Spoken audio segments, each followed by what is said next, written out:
അസ്സലാമു അലൈക്കും. അപ്പോൾ ഒരു പുതിയൊരു വീഡിയോയിലേക്ക് എല്ലാവർക്കും സ്വാഗതം. നാളെ മലേഷ്യൻ്റെ 68th നാഷണൽ ഡേ ആണ്. അപ്പോൾ അതിൻ്റെ ഭാഗമായിട്ട് ഇന്ന് എന്തെല്ലോ പ്രോഗ്രാംസ് നടക്കുന്നുണ്ട്. അതിനായിട്ട് KL വന്നിട്ടുള്ളത്. ഇനി നാളത്തെ പരേഡെല്ലാം കഴിഞ്ഞിട്ട് തിരിച്ചു വന്നല്ലോ.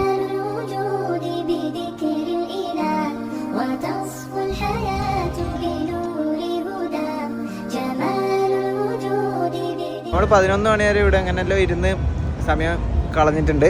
അപ്പോൾ അതിൽ സെൽഫി പരിപാടി പിന്നെയും തുടങ്ങി. സമയം 11:53.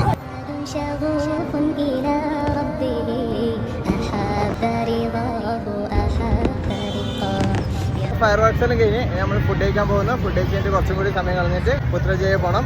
എന്നിട്ട് അവിടുത്തെ പരേഡ് കാണും. സോ നമ്മൾ ഫുഡെല്ലാം കഴിച്ച് നേരെ പുത്രജയിലേക്ക് പോകണം. ഇപ്പോൾ സമയം ഒരു 3 മണി. മെട്രോയിലേക്ക് കൂടി കയറിയിട്ട് TRXൽ ഇറങ്ങി അവിടെ തന്നെ യെല്ലോ ലൈനിൽ കയറി പുത്രജയ സെൻട്രലിൽ ഇറങ്ങണം. അവിടെ ഇറങ്ങി കഴിഞ്ഞിട്ട് അവിടുന്ന് ബസ് ഉണ്ടാവുമെന്ന് വിചാരിക്കുന്നു. അവിടെ തിരുവാക്കി കാണാം. ഈ മെട്രോ ഇത്ര കാലിയായിട്ട് കിട്ടലേ ഇല്ല. നാഷണൽ ഡേ ആയതുകൊണ്ട് 30th ഓഗസ്റ്റും 31st ഓഗസ്റ്റും 24 hours മെട്രോവും ബസ്സും ഉണ്ട്. അത് നമ്മൾ ഉറക്കൊന്നുമില്ലാണ്ട് ഇങ്ങനെ തരാപ്പര നടക്കുന്നു.